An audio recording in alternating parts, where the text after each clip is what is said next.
Hey everyone, and let me just turn up my screen here.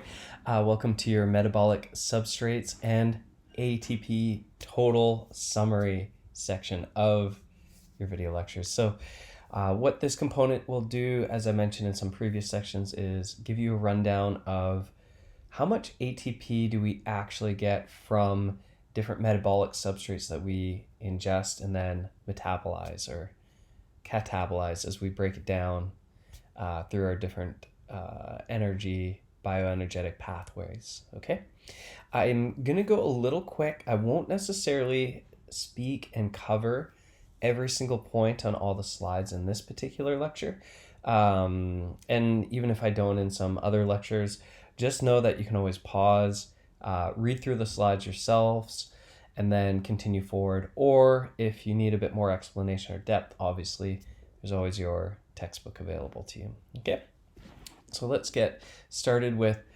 what I would probably say is one of the most important metabolic substrates for us for bioenergetics and ATP production: carbohydrates. There's a good reason I think that our brains are designed to be rewarded from intaking glucose and sugars. So here we are, ATP yield. What do we get? Well, if we start with glucose, as we've repeated over and over throughout these lectures, is you need to input an ATP in order to get things rolling. So the net ATP production from glycolysis, so just that first anaerobic pathway that glucose will enter, is 2 ATP. Now, if we're using glycogen, we know that we don't need that extra phosphorylation kind of step. We can go from glycogen right into glucose 6-phosphate. Because of that, we get to save an ATP, and we get 3 at the end of glycolysis. Okay, so we're again, that's just that one anaerobic step. Okay, now if we consider Krebs cycle, so now we've got our pyruvate, we've shuttled over to acetyl-CoA, and now we're in Krebs cycle. Now that produces 2 ATP per glucose molecule, and if you recall, that's because our single glucose during glycolysis gets splits into 2. Okay, so now we have those 2 separate chains of or carbon strands of two carbons getting over to Krebs. So we kind of count 1 ATP per cycle for each one of those molecules that go through. Okay, so we got 2 per glucose. Now, the big X factor, as hopefully we'll recall from previous lectures, is the ETC, or electron transport chain, and that huge hydrogen gradient that our mitochondria build up for us. So when it goes through oxidative phosphorylation, just to be clear, I feel like it was spoken about previous lecture. If not, I'm going to say it now. I'm going to reiterate it. Oxidative phosphorylation is the electron transport chain. And again, redox reactions, so reduction and oxidization of different processes, cause the phosphorylation, or adding a phosphate to ADP to make it ATP. Okay, and through oxidative means, oxygen is present. Again, just to summarize, aerobic respiration from the ETC, you have your oxygen that we breathe in, getting to be the final electron and hydrogen acceptor. It's the landing spot for our electrons and for our hydrogen protons. Okay, that's really important. Okay, so with carbohydrates, after going through glycolysis, going through Krebs cycle, going through ETC, so this is an aerobic environment, we end up getting 32 or 33 ATP, depending on whether the original source was glucose or glycogen. Okay, and if you want to see that broken down really step for step, by all means, take some time with this chart, table 3.1 in this current edition of the textbook, and you'll see 32 and 33 respectively. That's great. But there's also some other sources for of carbohydrates for metabolism. Now, what do I mean by that? Well, we'll do a quick summary of where we get our glucose from in our body, and that should help explain where all the sources of carbohydrates come from for us. So first off, blood glucose, we know that that's a fairly common source of glucose or carbohydrates for our cells to use. It's typically what we'll bring into the cell to use through glycolysis. Somewhat similar would be intramuscular glycogen, and that's those branched chains of stored glucose monomers stuck together. Again, those are primarily used for aerobic respiration or metabolism, Now, in between meals or when we're exercising, so I guess we need more, both scenarios where we could use more glucose or carbohydrate access. So what will happen in those moments is our liver will break down stored glycogen. It has probably the most stored glycogen in our bodies is in that organ, and it releases it into the blood. Okay. Now let's say that blood sugar gets high. Well, what will happen then is our livers, our muscles, our other tissues that need glucose to survive and produce ATP, especially our brain uses a lot of glucose. It'll take it from the blood as blood glucose, and will either use it, so it'll metabolize it for energy, or it'll store it as glycogen. Okay. Again, that depends a bit more on the tissue. So muscle and liver storing glycogen more so than other tissues in our body. Okay. So we kind of spoke about different types of exercise, mainly being a bit more high intensity. If we have low intensity exercise, we'll primarily use blood sugar because there's not a big enough demand or strain on our equilibrium that we have set up for blood sugar. If it's moderate exercise, we'll start pulling from both blood sugar and stored glycogen. Again, starting intramuscularly and then moving towards our liver. Now, it is possible for our body to make glucose from other types of metabolic substrates. So, for example, proteins. We can use the glycerol component of triglycerides. If you recall, when we're talking about fats or fats in the body, we have triglycerides. So there's that kind of foundational unit where the three tails of the fatty acids connect to. So the glycerol part, that can be used as well to make glucose. But it's a very costly process for our bodies to do, and they don't typically like to do that. So I just want to emphasize how minimal that actually occurs, but it feels incomplete not to speak to that. Now, the Cori cycle is important because it takes glucose from lactate, it makes it. So again, let me try rephrasing that. So when we produce lactate through glycolysis, what will happen is our livers can take it up and then produce new glucose with that. So then our bodies can reuse that glucose after that process has occurred. And again, this happens in the liver, but as lactate, that gets into the blood. And once that lactate's in the blood, that's how it gets to the liver from the cells in our body. Okay. Now, why is this important? Well, I think again, I spoke about this in an earlier lecture, but I think it re-emphasizes how lactate is not a bad thing that inhibits performance, doesn't produce fatigue, doesn't produce lack of power production by the muscles per se directly. It's an indirect kind of measure that we can use to illustrate those points, but again, it's a correlate, not the direct cause of. Okay, so again, there's this hypothesis that says, hey, lactate's actually good, and in fact, we have this lactate shuttle system purely to act as another way for our bodies to take what was, I guess, originally viewed as a waste or a byproduct of glycolysis and make glucose, which we can then use for performance. Okay, so I think Again, understanding the lactate shuttle hypothesis helps re-emphasize how it's not detrimental per se to have high levels of lactate with high levels of physical activity. And one of the best ways to kind of illustrate the Cori cycle, just in brief, to give a little anecdote or a little story here, is if you watch hockey, ice hockey, after a hard game, a lot of the times now you'll see interviews conducted, especially in the playoffs after the game.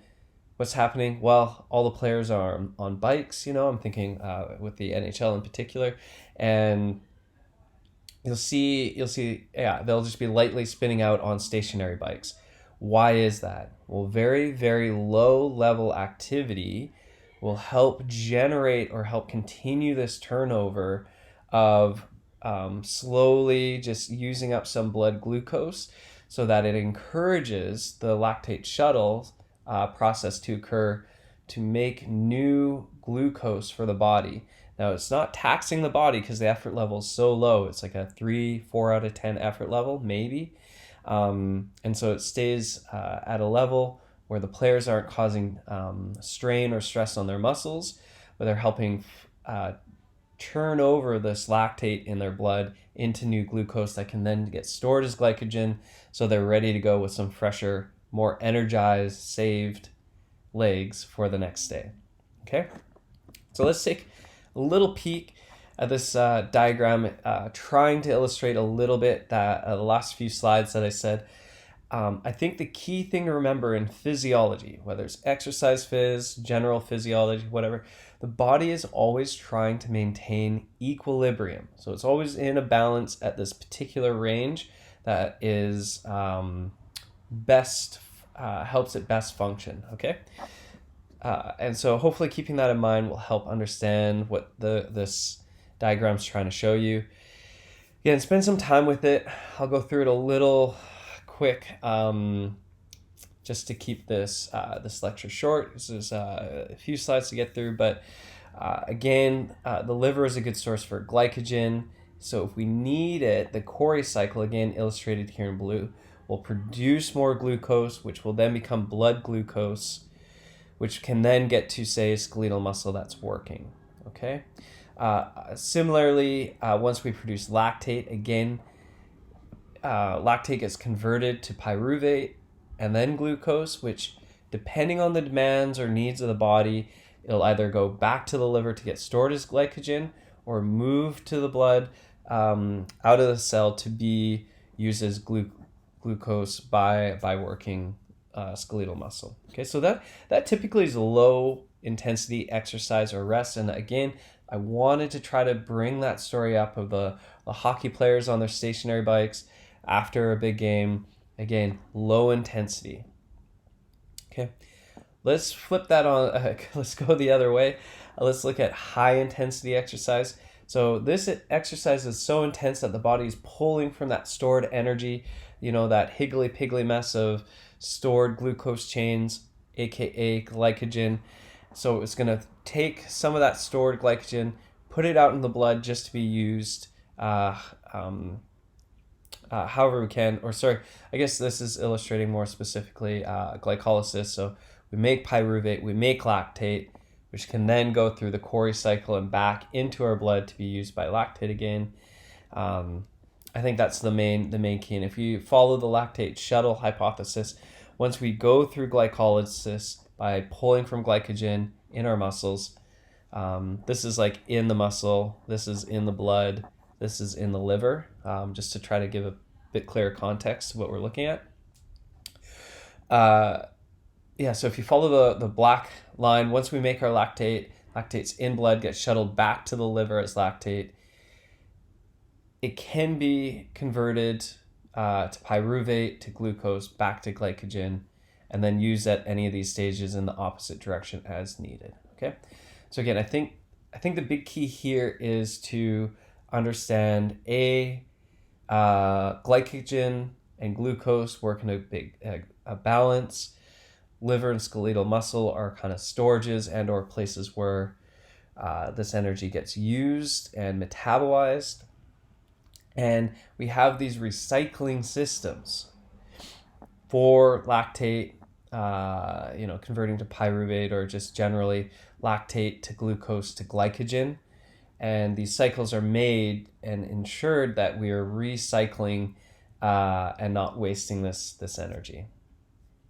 Okay, so that was glucose and glycogen and carbohydrates as an original source, and how we can make some more glucose or carbs as we need it. We're going to shift gears a little bit and now look at triglycerides in brief. So what happens here is we have fatty acids, and if you remember those big long tails of hydrocarbons, we end up breaking them down into two carbons if we need it for aerobic metabolism.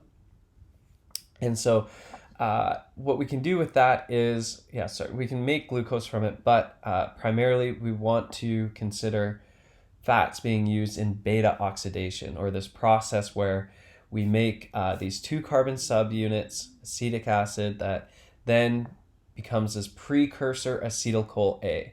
So if you remember earlier when we were talking about Krebs, I said just picture them as two bulk lump sums. Well, this is where one of the two carbons come from on the acetyl part.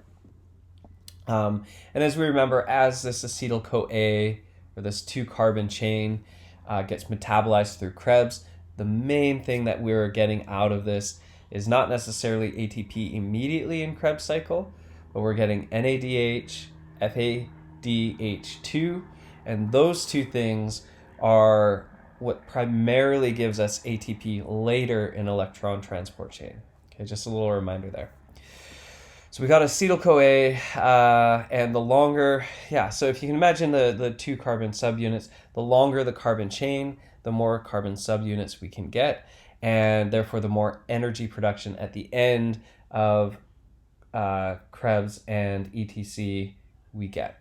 Okay, so one acetyl-CoA, so one little molecule with two carbons that come off of a fatty acid chain, can give us 14 ATP.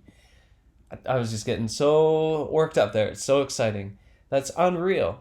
So just one two carbon subunit. Okay.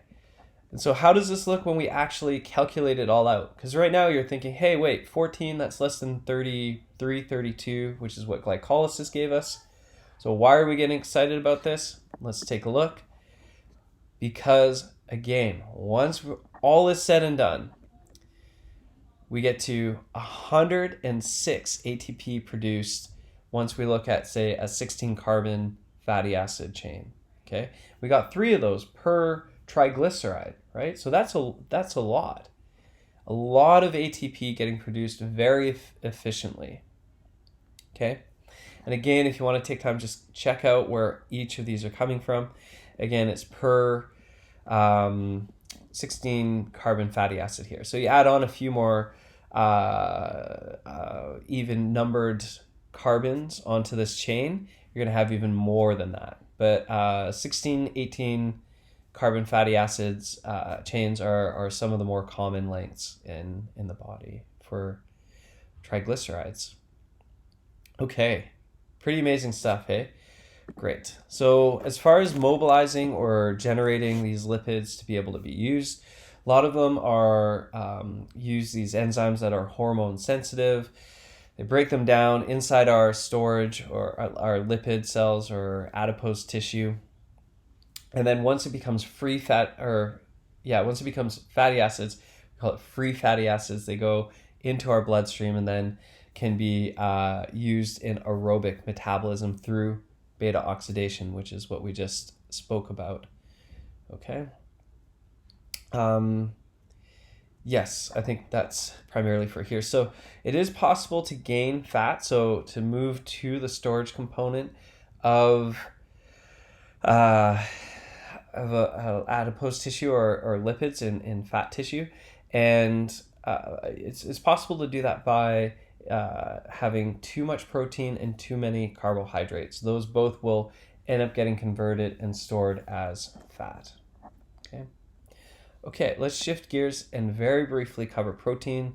The reason I'm going to briefly cover proteins is because amino acids are rarely, under special circumstances, used as metabolic substrates, but it does happen again, for completeness, I feel we need to talk about it. So we can take proteins and convert them to glucose, right? To be used as energy in glycolysis, etc., Krebs, etc. So it's called gluconeogenic. So neogenic, generating glucose. So that's kind of the breakdown of the wording there. Before it enters this process, the amino groups have to be removed from the structure. We'll get a diagram of this in a moment, but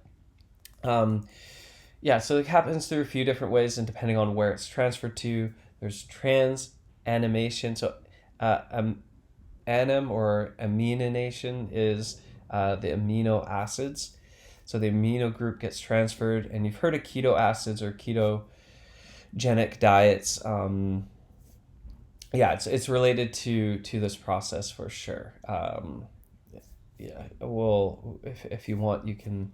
We'll chat about this during office hours. But another process that happens is deanimation, and that's when the amine group essentially creates an ammonia molecule, which is N3H's. Sorry, there's an interruption there. Amino acids are converted to pyruvate, and that's glucogenic again. Gluco generating amino acids. Acetyl-CoA, if you remember, enters directly into Krebs. So let's take a look at how this can occur at different stages. So here's our pyruvate. So we have deanimation occurring at that stage. At the acetyl-CoA, sometimes we can have transamination. And then for aerobic metabolism, we can have our acetyl-CoA enter directly into Krebs cycle. And yes, okay. So again, for those processes, one of the main reasons I'm going so quick, sorry if you're trying to really keep up with that and get a detailed understanding, I would highly suggest don't worry about that much. Just understand that these processes do occur. Maybe be able to recognize them on a multiple choice sort of thing. Yeah. But this isn't a main process as to how we get energy unless we're in very specific states. What is that? Well, extreme dieting, so very calorically deprived to the point where you're in a starvation mode and you start breaking down proteins in your body, including muscle. There's some evidence where high protein diets can make you start using proteins for energy in and of itself, so those biochemical pathways start increasing. But I think there's maybe a bit more evidence for long-term endurance athletes. They'll increase the activity of proteases, and ases being an enzyme.